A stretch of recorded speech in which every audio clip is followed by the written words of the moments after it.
యదా యదా హి ధర్మస్య గ్లానిర్భవతి భారత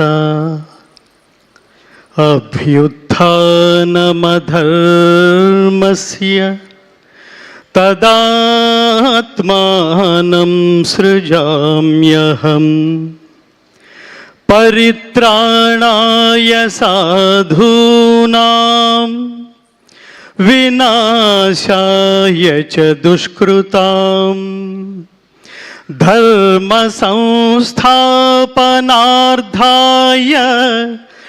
సంభవామి యుగే యుగే.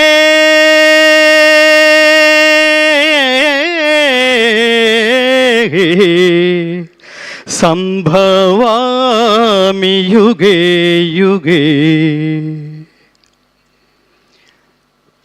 ఏ కాలమున ధర్మమునకు హాని కలుగునో అధర్మము వృద్ధి నొందునో ఆయా సమయముల యందు దుష్ట శిక్షణ శిష్ట రక్షణ ధర్మ సంరక్షణముల కొరకు ప్రతి యుగమున అవతారము దాల్చుచుందును. ఇది శ్రీకృష్ణ పరమాత్మ అవతార పరమార్థం. పరమాత్ముడు ఏది ఆచరిస్తాడో అదే ప్రపంచానికి చెప్తాడు.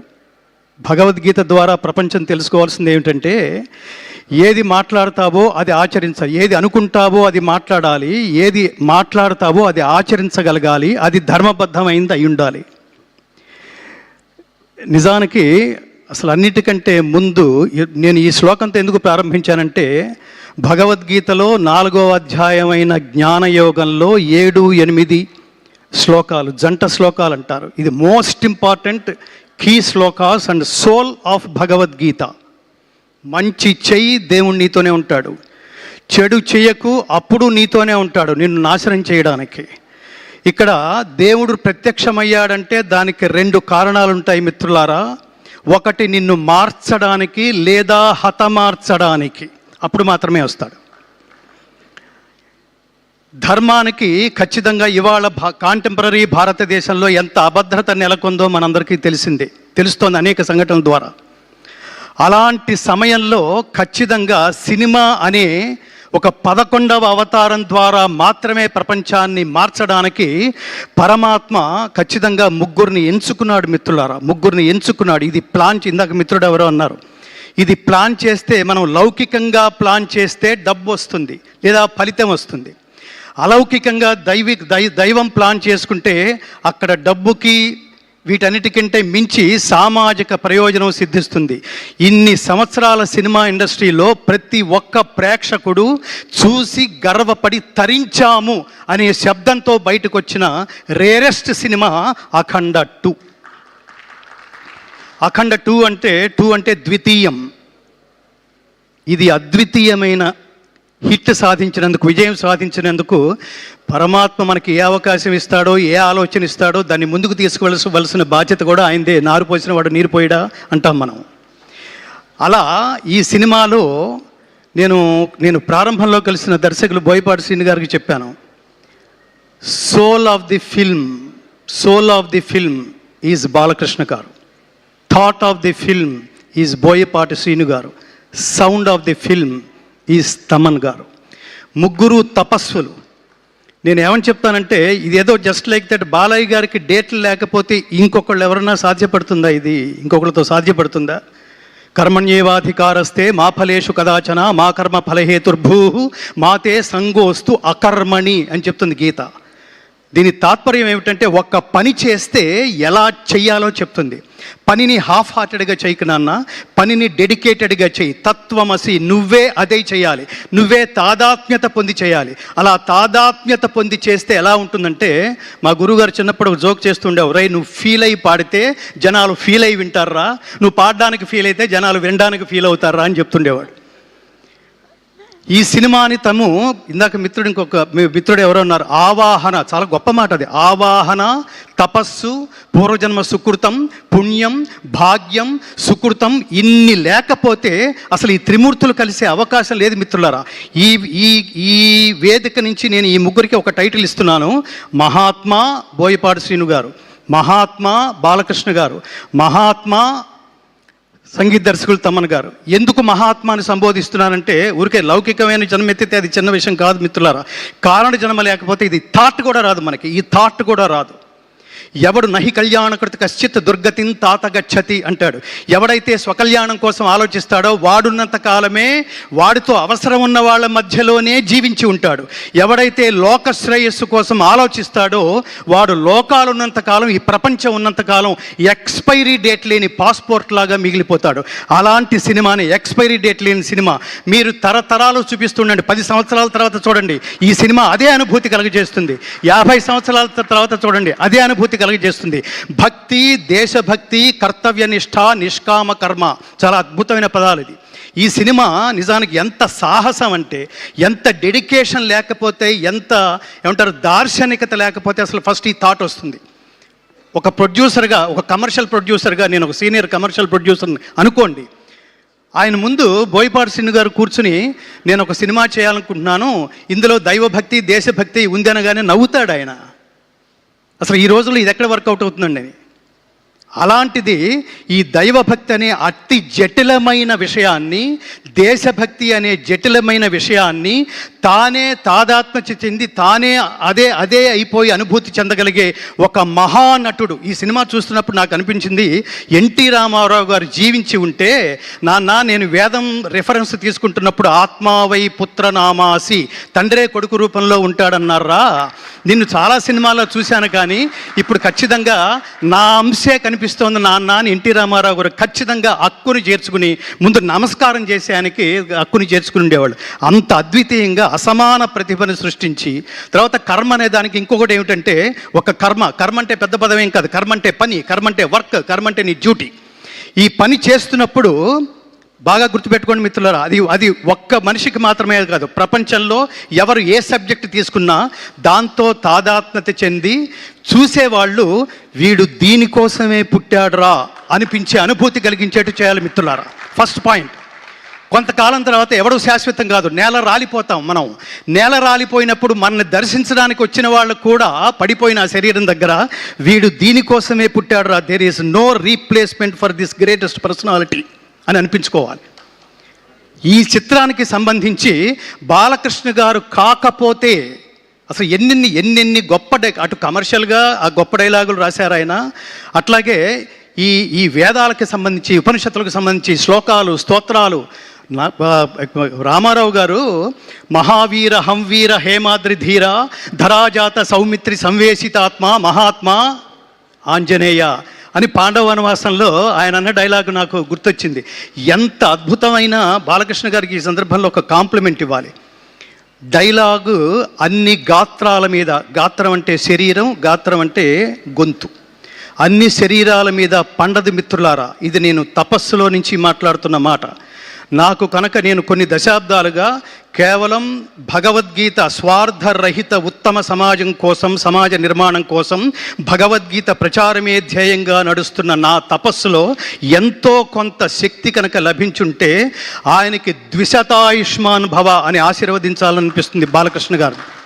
ఇందులో ముఖ్యంగా కేసరినందన దానవ భంజన రుద్ర సముద్భవ తేజో విరాజిత గదాదండ మండిత హనుమా నమోన్నమః అని అతన్ని గదతో ఒక తాడనం చేసి నరకలోక దర్శన ప్రాప్తిరస్తు అంటున్నప్పుడు థియేటర్లో ప్రతి ఐటమ్కి, ప్రతి యాక్షన్ సీన్కి నేను థియేటర్లో ఒక పారవశ్యం చూశాను మిత్రులారా.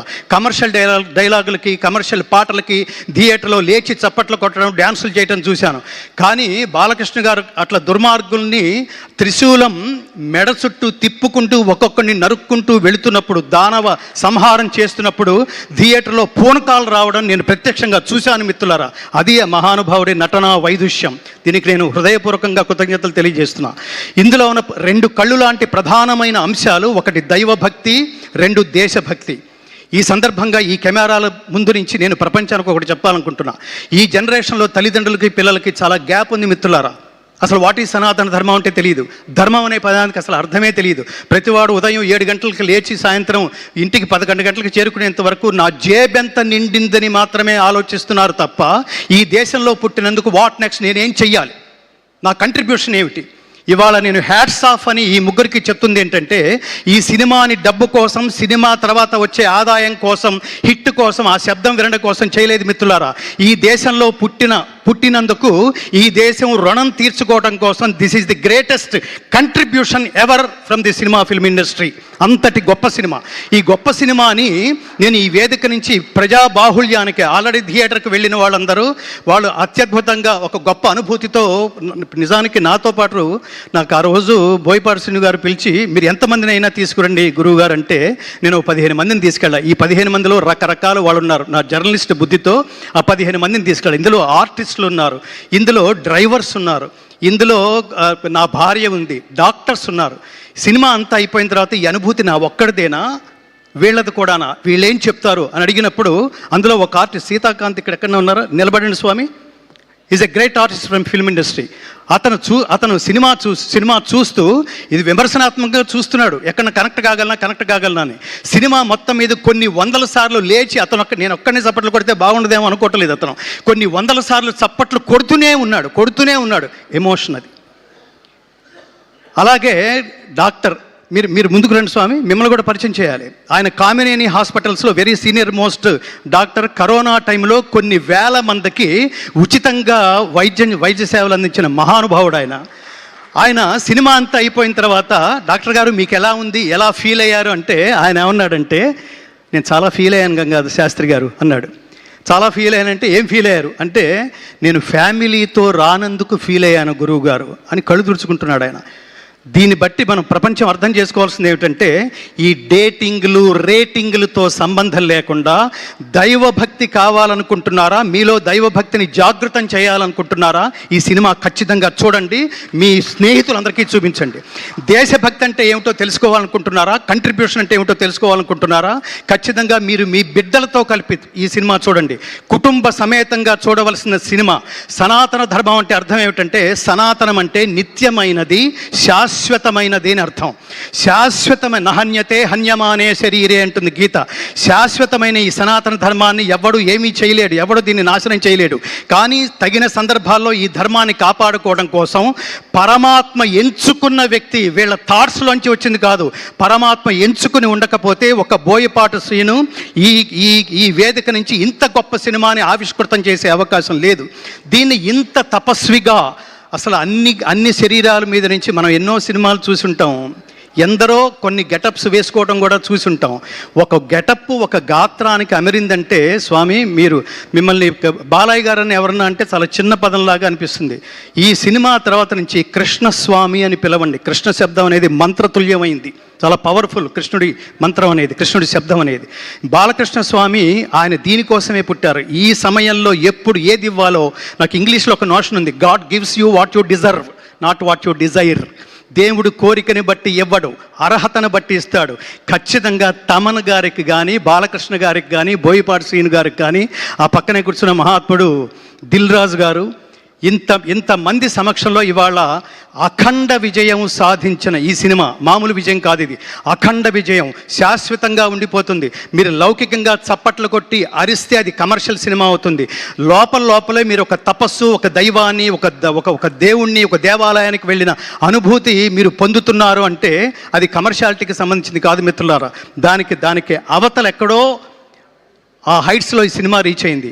అందుకని ఈ వేదిక నుంచి నేను చేతులు జోడించి నమస్కరిస్తూ, ప్రతి సనాతన ధర్మ బంధువు ఈ దేశంలో, ముఖ్యంగా విహెచ్పి వాళ్ళు కానీ, మీరు భారతీయ జనతా పార్టీ అంటారా, వాళ్ళు చూడండి, తెలుగుదేశం పార్టీ అంటారా, వాళ్ళు చూడండి, వీటన్నిటికంటే అతీతమైంది విశ్వ హిందూ పరిషత్ వాళ్ళ చూడండి, స్వామీజీలా చూడండి. నేను ముఖ్యంగా కోరుకుంటుంది ఏమిటంటే, అంటే నెక్స్ట్ ఇయర్లో రాబోతున్న కాలంలో అఖండ 2 ద్వారా జాతీయ ఉత్తమ నటుడు అవార్డు బాలకృష్ణ గారు స్వీకరిస్తారని నేను మనస్ఫూర్తిగా కోరుకుంటున్నాను మిత్రులారా. He deserves to take this award. అలాగే ఇంత ఈ సినిమాలో మరొక ప్రత్యేకంగా వాళ్ళిద్దరూ 2 కళ్ళు లాంటి వాళ్ళు, 3వ కన్ను ఆత్మ లాంటి వాడు తమన్. మీరు ఒక్కసారి గట్టిగా చప్పట్లు కొట్టండి. ఎందుకంటున్నానంటే సినిమాలో ప్రతి ఆర్టిస్ట్ది ఆ కాస్త భాగమే ఉంటుంది. తర్వాత సీన్లో అతను ఉండొచ్చు, ఉండకపోవచ్చు. కానీ ప్రతి సీన్కి కనెక్ట్ అయ్యే వాళ్ళు ఎవరో తెలుసా అండి? 24 క్రాఫ్ట్స్లో డైరెక్టరు, సంగీత దర్శకుడు. ఎంత తమన్ గారు ఎంత తపస్సుగా, మీరు తపస్వి. మీరు ఏంటంటే ఇందులో శివుడు లయకారకుడు, మీరు లయకారకుడు, మీరు నిలయ విద్వాంసుడు, లయ విద్వాంసుడు. ఆ రిథమ్స్ కానీ అసలు ఆ సినిమాని, ఆ సీన్స్ని, దాని ఆత్మని ఎలివేట్ చేయడానికి మీరు చేసిన తపస్సుకి మీకంటే నేను పెద్దవాడిని అయినా కూడా మిమ్మల్ని కౌగిలించుకుని చేతులు జోడించి నమస్కరిస్తూ ఆయుష్మాన్ భవ, ఆయుష్మాన్ భవ, ఆయుష్మాన్ భవ. నా ప్రధానమైన కోరిక,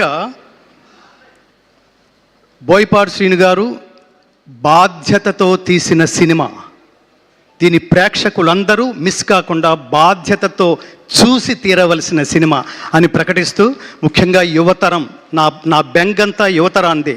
ఈ దేశం నుంచి చదువు పేరుతో ఇతర దేశాలకు వెళ్ళి అక్కడ చదువుకుంటున్నప్పుడు, నువ్వు భారతదేశం నుంచి వచ్చానంటున్నావు కదా నాన్న, భారతదేశం గొప్పతనం గురించి 2 నిమిషాలు చెప్పగలవా అంటే, మన పిల్లలు మన దేశం గొప్పతనం గురించి 1 నిమిషం కూడా చెప్పలేని పరిస్థితుల్లో ఉన్నారు మిత్రులారా. హిందూ తల్లిదండ్రులు తమ బిడ్డలకి సనాతన ధర్మం గొప్పతనం ఏమిటో తెలియదు. హిందూ అంటే అర్థం సర్వజన బంధువు అని అర్థం. ఈ దేశంలో పుట్టినందుకు నేను గర్వపడతాను మిత్రులారా. ఎవళ్ళలోనైనా కలిసిపోగలిగేది, ఎవరినైనా తనలో కలుపుకోగలిగేది ఒక్క హిందువు మాత్రమే, ఒక్క భారతీయుడు మాత్రమే. ఇది ఖచ్చితంగా తెలియాలి. ఇది తెలియాలంటే భగవద్గీత నాకు ముఖ్యంగా ఇందులో ఆ 2 శ్లోకాలు చాలా కీలకమైన సన్నివేశం. అది నేను చూస్తున్నప్పుడు నేను థ్రిల్ అయ్యి, నేను కొన్ని శతాబ్దాల క్రితం ఈ దేశానికి వచ్చి ఈ దేశాన్ని స్టడీ చేస్తూ వేదాలని, ఉపనిషత్తుల్ని స్టడీ చేస్తున్న వాళ్ళకి, మ్యాక్స్ ముల్లర్ అనే ఆయనకి ఇతర దేశాల నుంచి, బ్రిటిషర్స్ నుంచి ఫోన్ వచ్చి నీ గురించి చాలా వింటున్నాం మేము, భారతీయుల్ని చెప్పు చేతల్లో పెట్టుకుని కాళ్ళ కింద వేసి తొక్కి వేయాల్సిన నువ్వు ఏమిటి, వేదాలు ఏమిటి, ఉపనిషత్తులు ఏంటి, భగవద్గీత ఏంటి, ఇవన్నీ స్టడీ చేస్తున్నావు ఏమిటి, మాకు తెలుస్తోంది ఇది అంటే. అతను ఏమన్నాడటంటే భారతదేశాన్ని దెబ్బ కొట్టాలంటే, మనం పూర్తిగా వశపరుచుకోవాలంటే, వాళ్ళ మూలాల్లోకి వెళ్ళి, వాళ్ళ మార్గంలోకే వెళ్ళి, నేను బయట వాడిని కాదు, నేను మీ వాణ్ణే. శ్రేయాన్ స్వధర్మో విగుణ పరధర్మాత్ స్వనుష్ఠితాత్ స్వధర్మే నిధనం శ్రేయ పరధర్మో భయావహ. బాలకృష్ణ గారు చివరిలో చెప్పిన మాట ఇదే. స్వధర్మే నిధనం శ్రేయ పరధర్మో భయావహ. ఆకర్షణీయముగా అనుష్ఠింపబడిన పరధర్మము కన్నా గుణము లేనిదైనను స్వధర్మమే మేలు. అట్టి స్వధర్మాచరణమున మరణము సంభవించినను మేలే. నేను దేహం కోసం కాదు, దేశం కోసం అని నిలబడ్డ అఖండ క్యారెక్టరు జస్ట్ సినిమాతోనే ఎలా ముగిసిపోతుందండి. అఖండమైన విజయంతో పాటు అఖండమైన కీర్తిని కూడా సంపాదించి పెట్టదు, అందులో డౌటే లేదు. నమే భక్త ప్రణశ్యతి, నా భక్తుడికి ఎన్నటికీ నాశనం లేదు అని చెప్తాడు కృష్ణ పరమాత్మ. అట్లా అతను ఆ మ్యాక్స్ ముల్లర్ అంటున్నప్పుడు ఆ లోతులకు వెళ్ళి, నేను స్టడీ చేస్తున్నాను, ఇప్పుడు నేను భారతీయుల్లో కలిసిపోయాను, నేను కూడా సంస్కృతం మాట్లాడడం కారణంగా అందరూ నన్ను తమవాడే అనుకుంటున్నారు, నిదానంగా దాన్ని ఏ టైంలో నరుక్కురావాలో ఆ టైంలో నరుక్కొస్తానన్నారండి చాలామంది దుర్మార్గులు. ఈ దేశానికి దుర్మార్గుల దుశ్చేష్టల వల్ల కలుగుతున్న నష్టం కంటే మేధావుల నిర్లిప్తత వల్ల కలుగుతున్న నష్టం ఎక్కువ. అందుకని సినిమా అనేది ఎంటర్టైన్మెంట్ కాదు, ఎన్లైటైన్మెంట్ అని నిర్లిప్తంగా ఉండకుండా నా కంట్రిబ్యూషన్ అని ఇంతకాలం ఇంకోటి స్వామి, ఇంత తక్కువ టైంలో ఇంత హెవీయెస్ట్ సబ్జెక్ట్ని 8 నెలల్లో పూర్తి చేయడం అనేది హ్యాట్స్ ఆఫ్ స్వామి, హ్యాట్స్ ఆఫ్. చిన్న విషయం కాదు అది. కాబట్టి నేను ప్రజల్ని కోరుకుంటున్నది, ఈ దేశంలో పుట్టిన, ఈ దేశపు గొప్పతనం తెలుసుకోవాలనుకున్న ప్రతి ఒక్కడూ ఈ చిత్రం చూసి తీరాల్సిందే. ఇది నేను బాధ్యత అని అండర్లైన్ చేస్తున్నా. ఈ సినిమాను చూడడం అనేది ఎంటర్టైన్మెంట్ కాదు, ఖాళీ ఉంటే చూస్తాను కాదు, తీరుబడి చేసుకుని మరి ఈ సినిమా చూడండి. తల్లిదండ్రులారా, మీరు సినిమా చూడండి, మీరు మీ బిడ్డలను తీసుకువెళ్ళి చూడండి, మీ పక్కింటి వాళ్ళకు కూడా చెప్పండి. ఈ సినిమాకి మౌత్ పబ్లిసిటీ చాలా అవసరం. Don't miss this film. చిన్న వాటికి ఐ మిస్ యూ అని మాట్లాడతాం, నాన్ సెన్స్ చెత్త చెదారాలు వాటికి కూడా మిస్ యూ అంటాం మనం. కానీ ఈ సినిమా మిస్ అయినట్టే మిత్రులారా, మిస్ అయినట్టే. జీవితంలో మీరు జాగృతం వాట్ నెక్స్ట్, నేనేం చెయ్యాలి అనుకునే ప్రతి వాళ్ళలోనూ ఆ జ్ఞాన సంపదని జాగృతం చేసే మహాద్భుతమైన సినిమాని నేను ఈ కాలంలో నా బిడ్డలతో సహా, నా తల్లిదండ్రులతో సహా నేను చూసి పరవశించే మహద్భాగ్యాన్ని నాకు కలగజేసినందుకు బోయపాటి శ్రీను గారు మీకు చాలా కృతజ్ఞతలు, శతనమస్కృతులతో మీకు కృతజ్ఞతలు. అలాగే కారణజన్ముడైన బాలకృష్ణ గారికి ఇంతటి అమేయమైన, అద్వితీయమైన, అఖండమైన, అగణితమైన, అప్రమేయమైన, ఇంతటి మహోత్కృష్టమైన పర్ఫార్మెన్స్ అని ఎందుకంటున్నానంటే, ఆయన గెస్చర్స్లో ఈ పర్టికులర్ అఖండ 1 కానీ 2 కానీ నేను ఒక్క నిమిషంలో ముగిస్తాను, నేను బోర్ కొట్టట్లేదు అనుకుంటున్నాను. ఆయన ఈ దేశం గొప్పదనం చెప్తూ అఖండ 1లో ఆ పోలీస్ ఆఫీసర్కి చెబుతూ 2 అడుగులు ముందుకు వేసి 3వ అడుగు అలా నిలబెడతారండి. ఆయన అలా నిలబెడుతున్నప్పుడు వెనక అతను రియాక్షన్ ఇలా చూస్తాడు. అలా పరికించి చూస్తున్నప్పుడు ఆయన పాదాల కింద నుంచి చీమ వెళుతూ ఉంటుంది. అక్కడ ఆయన క్యారెక్టర్ చెప్పాడండి, ఆయన ఆలోచన విధానం, కథానాయకుడు ఆలోచన విధానం. చీమకు కూడా హాని తలపెట్టని ఈ మహాత్ముడు దేశానికి హాని తలపెడితే, ధర్మానికి హాని తలపెడితే ఎంత హింసకైనా అతను తెగిస్తాడు, ధర్మాన్ని కాపాడడానికే పుడతాడు అని. అలా అడుగు అలా పెట్టి చీమ దాటి వెళ్ళిపోయేంత వరకు ఆయన చూసిన లుక్ ఉంది చూడండి. కర్మ అంటే ఏమిటో తెలుసా అండి? ఒక పని ఒకడికి ఇస్తే అతను తప్ప ఇంకెవరూ చేయలేరు అనిపించుకునేట్లుగా ఆచరించటమే కర్మ అండి. అది బాలకృష్ణ గారు ఒక్కళ్ళే చేయగలరు, ఒక్కళ్ళే చేశారు కూడా. ఇంతటి అమేయమైన ఆనందం ఇచ్చినందుకు మీకు మళ్ళీ ఆ త్రిమూర్తులు ముగ్గురికి, బోయపాటి శ్రీను గారికి, బాలకృష్ణ గారికి, మా ఆత్మీయ స్వర సంచాలకుడు శ్రీ తమన్ గారికి, నందమూరి తమన్ గారికి, నందమూరి శ్రీను గారికి, నందమూరి బాలకృష్ణ గారికి, అలాగే ఇంత సినిమాని భుజం మీద వేసుకుని మంచి సినిమాని ప్రమోట్ చేసే భాగంలో ఆయన కూడా ఆధ్యాత్మికవేత్తే, ఒక అత్యద్భుతమైన వెంకటేశ్వర దేవాలయాన్ని కడుతూ, దిస్ ఈజ్ ది కంట్రిబ్యూషన్. దేవాలయాలు జ్ఞాన కేంద్రాలు మిత్రులారా, జ్ఞాన కేంద్రాలు. ఊరికే దండం పెట్టుకుని హుడ్డీలో డబ్బు వేసి వెళ్ళిపోయేది కాదు. దేవాలయంలో దేవుడున్నాడు అనుకోవటం భక్తి, దేవుడు సర్వత్రా ఉన్నాడు అనుకోవటం జ్ఞానం. ఈ జ్ఞానం భారతదేశ వ్యాప్తంగా అన్ని భాషల్లోనూ విడుదలై మోడీ గారు దాకా ఒక ప్రవాహంలాగా చేరి ఆయన కూడా చూసి ఈనుడితో ఆయనంతటా ఆయన ఫోటోలు దిగే పరిస్థితి అతి త్వరలో రాబోతుందని కూడా నేను విన్నాను. జై శ్రీకృష్ణ, సర్వే జనా సుఖినో భవంతు. థ్యాంక్ యూ గంగాధర్ శాస్త్రి గారు, థ్యాంక్ యూ సో మచ్. మీరు మాట్లాడుతుంటే అత్యద్భుతంగా అనిపిస్తుంది. ఆయన పేరు